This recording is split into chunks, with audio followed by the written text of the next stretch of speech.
Pentru a răspunde la un apel, apasă tasta postului interior pentru a activa comunicarea cu panoul exterior. Apasă din nou tasta postului interior pentru a încheia apelul. Apasă butonul corespunzător zăvorului pentru a deschide poarta. În timpul apelului, atinge de 2 ori ecranul pentru a modifica orientarea, pe orizontală sau pe verticală. Funcția de detectare a feței permite centrarea automată a persoanei pe ecran.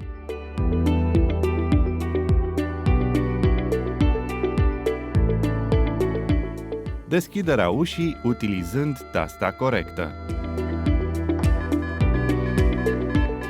Activează panoul exterior și navighează prin imaginile transmise de camere dacă ai instalat camere suplimentare în sistem.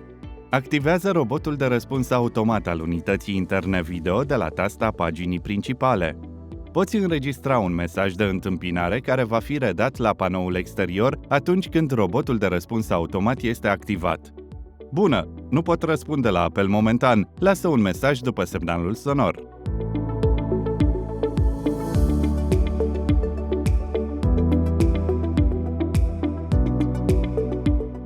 Pagina principală a unității interne video afișează toate apelurile nepreluate. Derulează în jos pentru a vizualiza istoricul și apelurile video nepreluate. Hi, it's Isabel. I'll be back in an hour. See you later. Derulează în sus pentru a activa și edita preferințele. În zona de sugestii există mai multe opțiuni: mesaje despre dispozitiv, informații despre sistem și un asistent de configurare.